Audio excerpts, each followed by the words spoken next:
Hey everyone, welcome back to more FSElite coverage here at FlightSimExpo 2026. I'm joined by Ellie from Vector. You have literally just come off the stage talking about the 787. So before we begin about what you spoke about on stage today, we last saw you at FS Weekend where you revealed for the very first time to the public the 787 that you're developing. Can you tell us about what that reaction was like at the time and also how things have progressed since? Reaction has been amazing. We announced in February, so FS Weekend was March, I think. It was just after that, so we showed the first visuals there, and everyone was like, surprise, like here's the aircraft we've been working on. And I think it was a bit of a mic drop for a lot of people. They weren't expecting this. There's a lot of questions, reaction, who are Vector, who are the team, what are we doing? And one of the things that I said there and reiterate again today, we are flight simmers through and through. We have 787 pilots, engineers, mechanics, cabin crew as well on board. We have aviation engineers working on the team as well. We're a team around 26, something like that. So a big team working on this.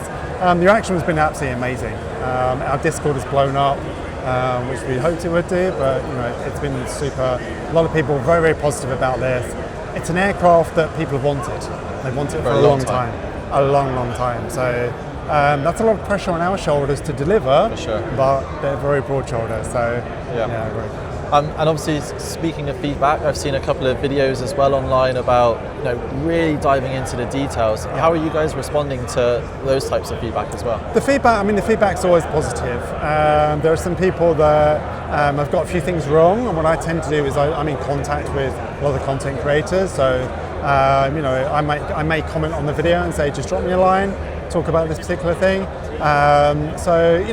It's positive reactions for most of it. There have been some negative reactions, but that's part of flight simming. Of course, used to that. That doesn't deter us from posting anything. It doesn't deter us from showing anything, showing the system level that we're going to.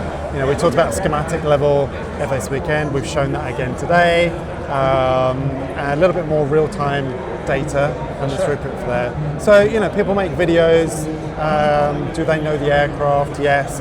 Do they know it as well as we do? I hope they do, and we stand accountable for that. So if someone highlights something, we take it on board. Perfect. I mean, videos, articles, we're all here, I think, to try and just make the best possible product, right? Ultimately, at the end of the day. Basically, we are simmers at the end of the day, so. Exactly, and I think feedback works both ways. So it's great to hear that you're taking that on board as well. 100%. So, as we just said, you've just come off the stage here at FS Expo 2026. Tell us a little bit about what you spoke about. So we showed some new external shots of the aircraft. So since FS Weekend, we've carried on with the development essentially, and that's going to be tweaking all of the time. So until the product is released, honestly, that's going to be tweaked right the way up until that release candidate goes out the door. That's standard development. So we showed some externals today. We have a United Airlines livery for coming here to the US, of course.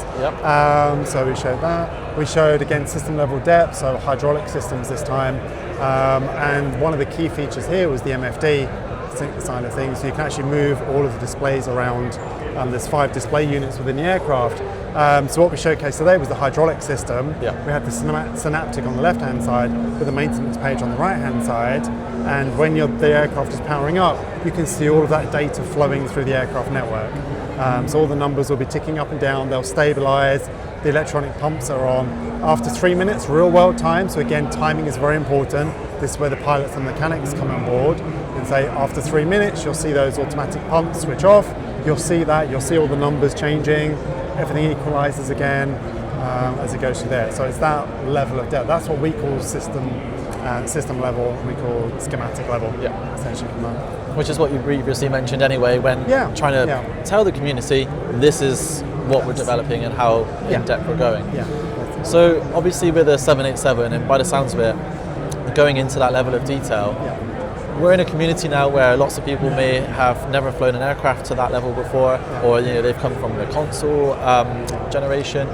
What are you doing in order to help make sure that your 787 is accessible, but also still, appealing to the hardcore fans as well? The easiest way of doing this is FlightSim 24 has an amazing tablet within the system. And within that tablet is the checklist system. And what we've done is we've actually mapped all of the checklists for the entire aircraft. So it's like 3,600 checkpoints across the entire, from standard to non-normal procedures. Yeah. And what we've done is we've integrated that into the Asobo tablet or the Microsoft tablet. So actually you can go through your checkpoints there. You click on the little blue eye. It changes the camera position to what the panel you need to do, highlights the actual switch that you need to flick as well, and that's an amazing way to learn the aircraft. Yeah. So if you have flight manuals, have an FCOM, which is what most of the hardcore simmers will have, obviously we have our detailing documents as well, but actually for the console users and also for any general users that have not flown a Boeing before even, and this aircraft is quite complex, also being very simple because it's very digital. So there's a lot of things you don't need to know, but to go through the entire flow of the aircraft, you can click on those checklists and do that. Those checklists also are part of the Boeing systems as well. So we didn't just map it for the Microsoft tablet, we mapped it for the Boeing systems on the actual display units as well themselves. Wow. So the 787 has an integrated checklist system in there, and if you don't complete checklist items and you start taxing out and rolling out, it'll beep and blare at you. It tells you off. So you can also learn the aircraft that way.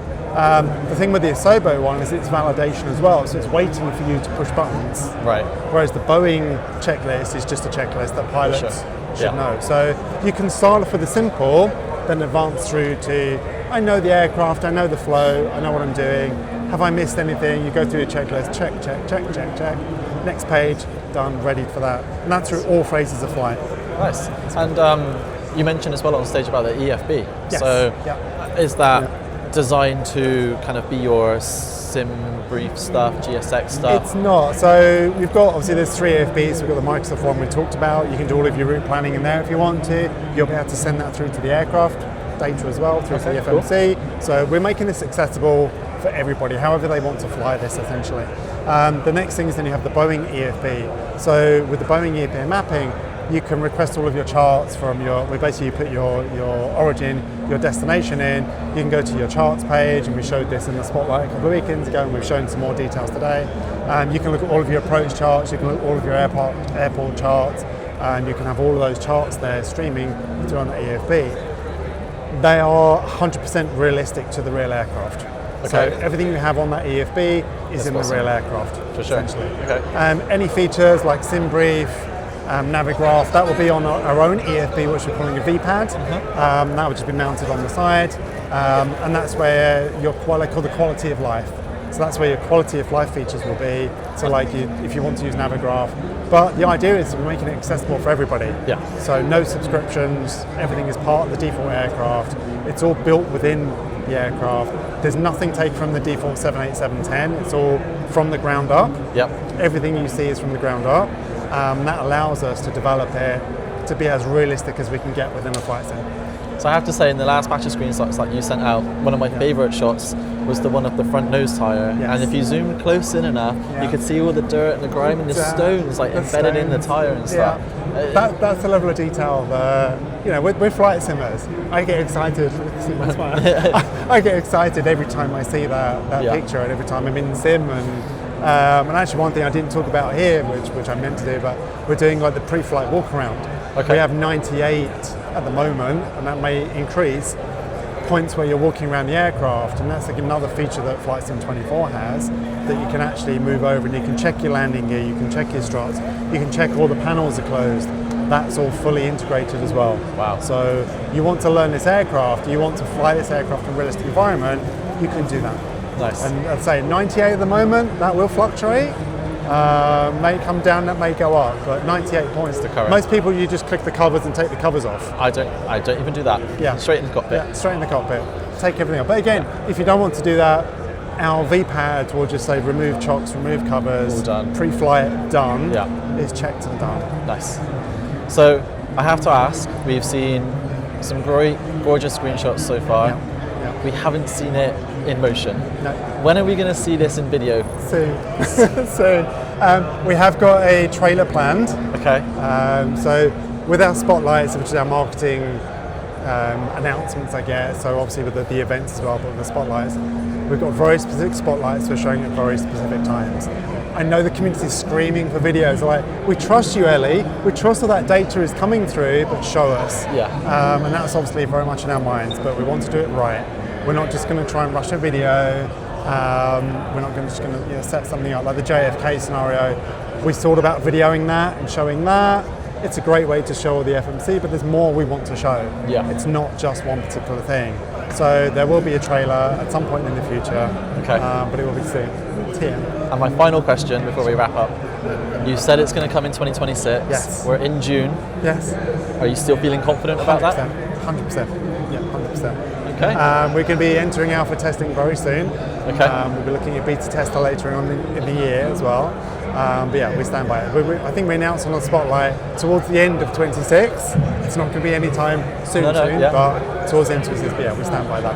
We're still going to have 26. Well, listen, I know you've got loads to go talk to, loads of meetings to go and attend as well, but I just want to say thank you again for hosting, being on the FSElite stage, sharing all of that with our community, and also for your time as well today. No problem. And for everyone at home, thank you for watching, and we'll be back with more coverage of FS Expo 2026 very soon.